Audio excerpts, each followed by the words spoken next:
Hey, what's up guys? Trader Supremo here. So, quick market update tayo para preparation natin para next week. So, high time frame muna tayo kasi medyo matagal ako nawala. So, recap muna tayo. Catch up muna tayo sa market kasi matagal-tagal tayo nawala. Catch up muna tayo sa market, no? Para makita nyo kung ano ba yung nakikita ko, ano ba yung vision ko sa market, ano yung insight ko muna dito, no?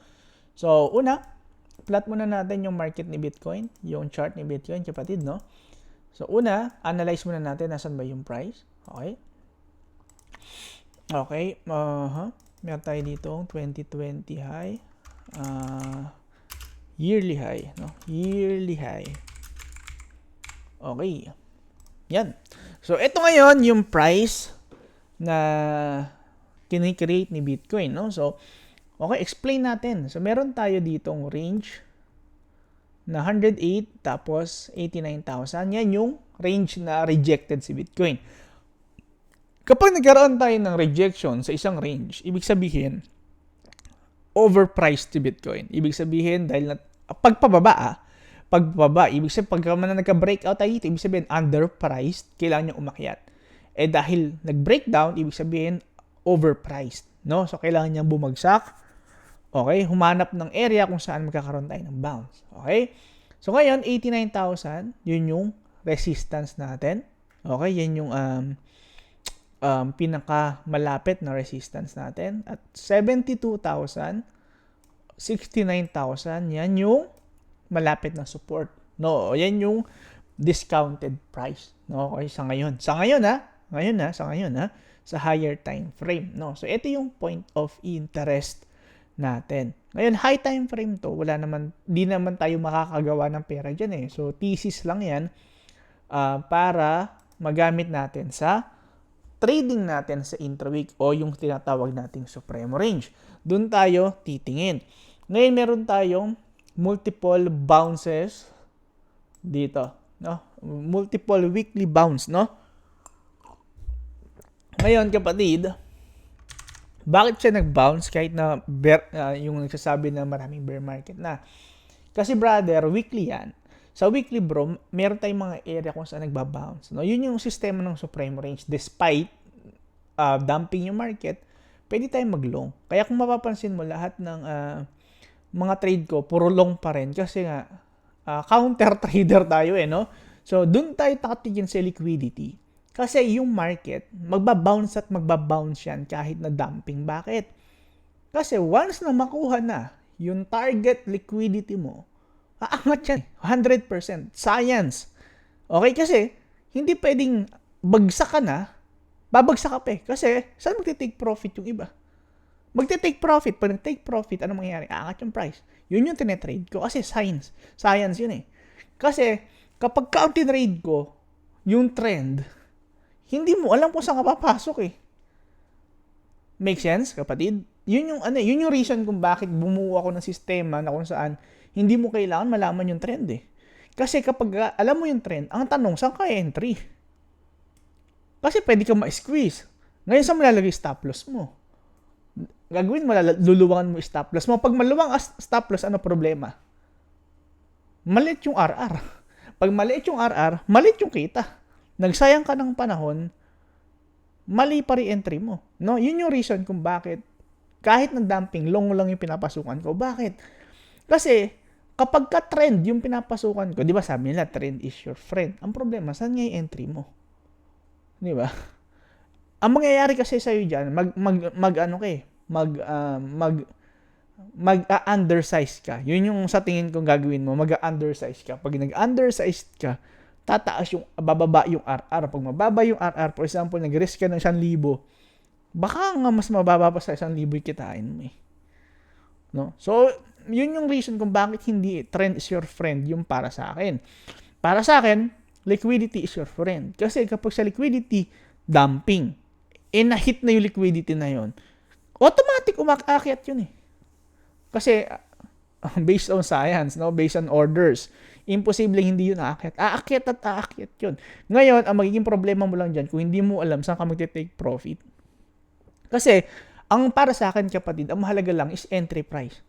Kasi yung take profit, ang para sa akin, as long as yung trade is 3:1 pataas, okay yun. Pero kapag below nun, medyo masakit sa akin para sa akin yun. Kaya, bumuo ako ng system na kung saan hindi ko kailangan i-trade yung trend. Bumuo ako ng trade kung saan kapag ka na-hit to, ibig sabihin automatic aangat. No? So, yun. Okay? Yun yung binabantay natin. So, 89 kapatid to 72,000. So, pag bumaba tayo kapatid ng trend, okay, so meron tayong, ito yung weekly natin, di ba? So, ngayon, babantayan natin tong price dito sa area ng 89,000, no? So, tingnan natin. Ano ba yung key levels dyan? Okay, meron tayong previous month mid pala dyan. No? So, yun yung possible na area natin ng rejection, no? So, hihintay natin siya dito, okay? Sa previous month mid, no? Okay? Yan yung area. Gamitan natin ng trend line para meron tayong guide kung saan, no? Okay? Yung trend line kapatid, depende yan sa paggamit mo, no? So walang tamang paggamit niyan. Kaya nga hindi ako nagre-rely sa trend line, ha? So ginagamit lang ang trend line para maispatan mo yung trend. So dahil pataas ang trend, pero selling yung ang tinitingnan natin is selling, dito tayo sa area titingin. Ngayon, titingnan natin kung saan magkakaroon ng break ng trend line na yon. Possible maging area natin ng trade, pero laging range. Kasi, ganito yan. Pagka trend line, depende yan sa gumagamit. Pero kapag ka horizontal yung line, lahat tayo, yan yung nakikita natin. Standard siya. No, hindi siya tulad ng trend line na kahit na, walang tamang paggamit. Sa trend line, walang tamang paggamit. Sa horizontal, lahat tayo, iisa lang ang horizontal line natin. So, kung ano yung previous month mid ko, yun din yung previous month mid ng iba. Pero yung trend line ko na to, iba yung trend line ng iba. Ngayon, depende yan kung paano mo siya gagamitin, tol, no? So, ngayon, ito yung area ng possible kung tinitingnan ko dyan, eh. So, meron tayo isa pa dito, possible humit pa tayo ng isa. And then, kung magkakaroon tayo ng coiling down dito, so, ito yung, sorry. Yan, sorry, yung pen ko pala nasa OBS. So, ito, yan. So, possible, dito yung area natin ng rejection, no? Then possible dito, no? Then 72,000 gaya ng sabi natin kanina. Yan yung unang support, no? So dito natin siya babantayan, no? Okay? Okay tayo doon? Okay tayo doon, no? So yun yung una ko nakikita na possible na mangyari kay Bitcoin, no? So 72,000 ang point of interest natin. Tapos ba't parang naging bearish ako? Kasi kapatid yan, ito yan. Kasi kung titingnan mo siya sa weekly kapatid, yes, meron tayong 2 week ng recovery, pero nakita nyo naman yung candle na to. So, doubtful ako na itong candle na to, maging reversal to, especially in 3 months. 3 monthly candle, closing na siya in 8 days. Next week, closing na siya. Next week, closing na siya. So, ibig sabihin kapatid, magka-close to ng red. Para maging bullish to, kailangan i-sweep yung low.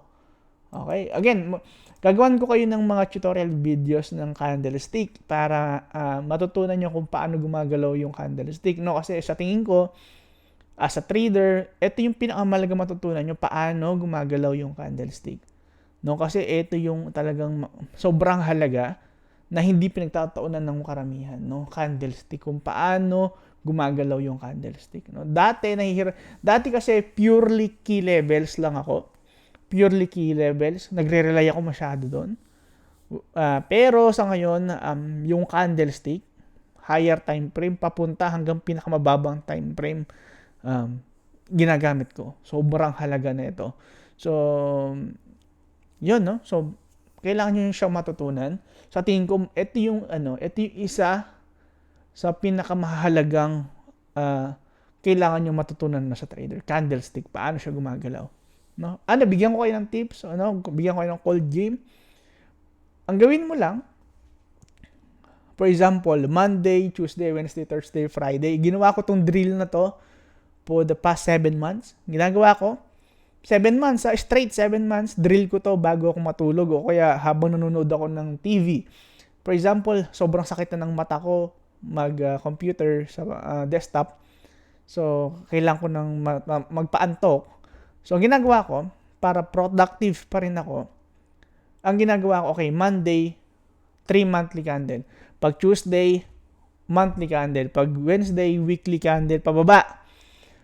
Ang ginagawa ko lang, i-scroll ko lang saglit, tapos titingnan ko paano nagbe-behave yung price based doon sa previous candle. No? So, sobrang gandang drill nun. Sa tingin ko, yun yung isa sa pinakakailangan yung matutunan. No? So, gagawa tayong mga video na ganyan. Okay, so mga drill na ganyan. So, next week, start tayo. So, yan, no? Again, para sa mga wala pang exchange, download nyo MXC, gamitin nyo yung referral code natin, 1CTCD.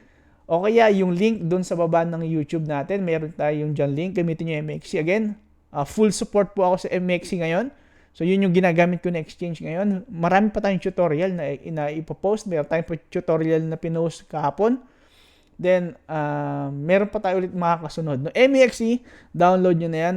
Help natin yung MXC kasi tinutulungan niya tayo. Gamitin yung code natin na 1CTCD, kapatid, no, para help sa support ng channel. Then, para tuloy-tuloy tayo sa pag-content, no, kapatid. Okay, Ethereum hindi ganun kaganda. Sa tingin ko, 800 kay Ethereum. So, ito yung nakikita kong price na bagay kay Ethereum, 800, no? So, ibig sabihin, overpriced Ethereum ngayon, kailangan niyang pumunta dito sa $800, no? So, yun yung nakikita kong best price para kay Ethereum, $800. Ngayon, sa intraweek, kasi hindi naman natin maititrade yun eh, di ba? Hopium lang yun. Ibig sabihin, hindi yun mangyayari anytime soon. So, ang kailangan natin makapag-trade next week. So, next week, possible magkaroon tayo ng rejection sa previous month low, which is 2,000. So, dito natin siya babantayan, no? No, ito, previous month low. Yan yung possible magkaroon tayo ng rejection, no? Okay? Pero, depende pa rin yan. Titingnan natin kung paano magiging reaction ng price next week sa range, no? Titingnan natin muna. Pero, for now, yan yung ngayon. Okay, mag-analyze ulit tayo next week, depende sa gagawin ng Monday range, no? So, para meron kayong guide. Pero for now, ito yung nakikita ko dyan. Possible rejection dito sa areas. Previous month low, rejection, and then dump, no? Then dump. Sorry. So, dito, no? Yan. So, yan yung nakikita kong possible area na mangyari kay Ethereum. Pero, kay Ethereum kasi medyo mababa yung target ko eh. $800 talaga. So, yun yung nakikita ko, or lower. Yun yung nakikita kong best price para kay Ethereum. Kasi wala talagang demand sa Ethereum at the moment, no? So, at gaya nga ng sabi ko, ito yung bear market range natin eh. No, so hindi nagsisinungaling yung chart kahit na anong sabihin sa Twitter, pero ganito yung itsura ng chart, ito talaga yung babagsakan niya, no? 1, 2 tapos $800, no? Konting lang tayo, tiis lang, add tayo dito, no? So baguhin na lang natin yung mindset natin, na maging masaya tayo kasi bumabagsak yung price, makakabili tayo sa mas mababa. So pag umangat, mas maganda yung profit natin, no? So ADA, hindi ganun kaganda. Okay, so possible, same lang din. Magkaroon tayo ng rejection dito sa monthly mid and then mag-drop tayo papunta sa monthly low, no? So, currently, ito yung bear market range natin. So, posible, dito tayo magkaroon ng, pwedeng una, mag-bounce tayo sa 59. Then, pagka hindi kinaya yung 59, possible $40, 40 cents. Okay, unang support natin 59 cents, sumunod yung 40 cents. No, yan yung mga point of interest. Pero kung magte-trade ka every week, kailangan mo matutunan yung supreme range kasi yun yung area of entry point mo, no? Okay, SUI. Okay, SUI meron tayong possible rejection na dito sa monthly low. So possible dumping tayo, no? So ngayon, ito yung area na possible niyong puntahan muna. Okay, ito. Okay, ano ba to? Okay, quarterly low. No, dito tayo magkaroon ng reversal. sa 1.5, no? Sa tingin ko 1.5, then dito natin, no? Again, high time frame po ito, kapatid, no? So hindi mo siya pwedeng gamitin sa trade kasi intraweek yung trade, hindi mo siya mata-trade ng ganito. Kasi wala pa yung price dito eh. Usually kapag dito, abutin ng 2 linggo yan bago umabot dito.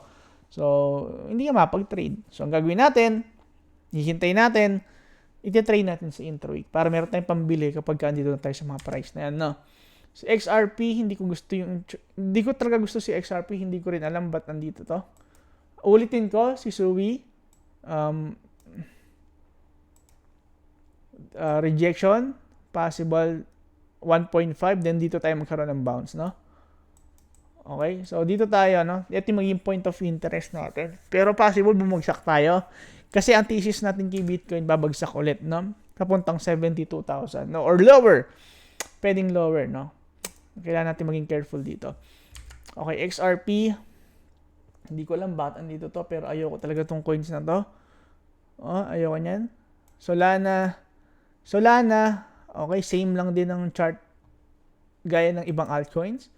So, posible dito kay Solana, rejection dito. Okay, sa previous month low. And then, magkaroon tayo ng sweep nitong mga lows na to. No? Okay, so careful tayo next week. Possible magkaroon tayo ng big move. Careful tayo, no? Careful. Possible magkaroon tayo ng big move. Masagasaan tayo. Ingat tayo ng konti, no? Ingat tayo ng konti. Especially end of the month. Usually end of the month, mapait, no? Okay?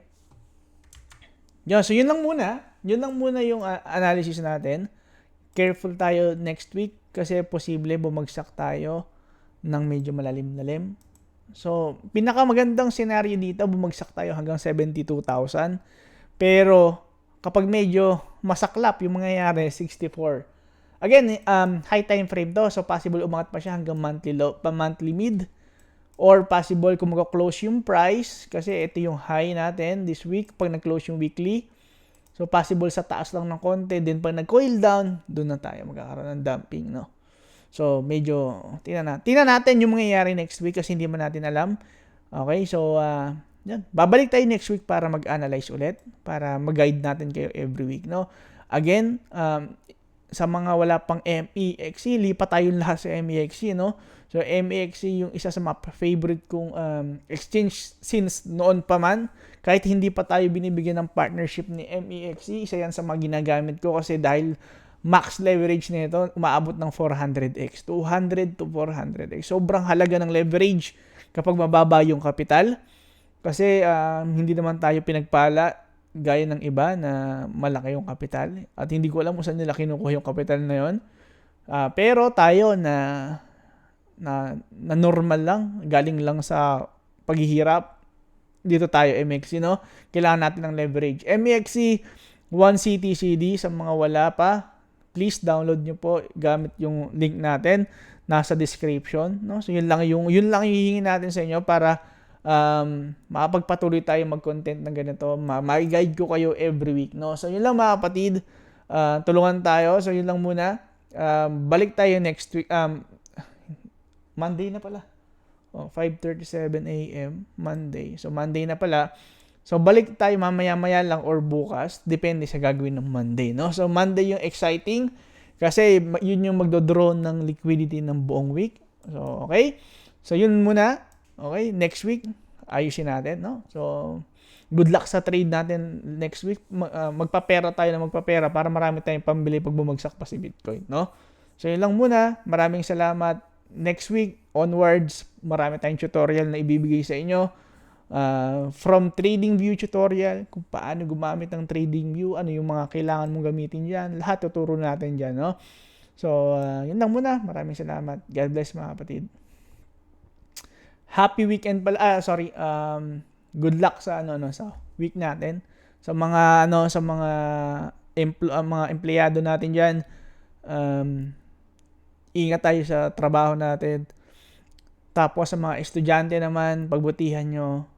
Alam nyo naman ginagawa nyo, hindi ko kailangan na sabihin sa inyo kung ano yung kailangan nyo gawin kasi meron kayong sarili nyong isip. Para sa akin lang, iwas lang kayo sa pag-inom, mga droga, iwasan nyo yan kasi hindi yan mabuti sa inyo. Kahit na akala nyo ng iba cool yun, hindi yun cool. Cool lang yun sa mata ng mga katulad din ng mga umiinom. Ngayon, katulad namin na ang focus lang magpapera, focus sa family, hindi yun cool, nakakabisit yun. So, kung ikaw ang tao, sino ba ang gusto mong ma-impress sa'yo? Siyempre, yung taong maganda yung buhay. Doon tayo. Siyempre, ayaw mo rin naman i-impress yung mga taong walang nararating sa buhay, di ba? So, huwag nyo sirain yung buhay nyo. Sobrang sarap ng buhay na mapayapa, no? Mapayapa lang, no? So, yun lang muna. Maraming salamat. Balik tayo bukas lang. Mamaya-maya lang. Balik tayo para sa mga multiple tutorials. Gagawa tayo ng drills para matutunan nyo itong candlestick, no? So, yun lang mga kapatid. Maraming salamat. God bless sa inyo. At good luck sa first day ng trabaho natin, no? So, God bless.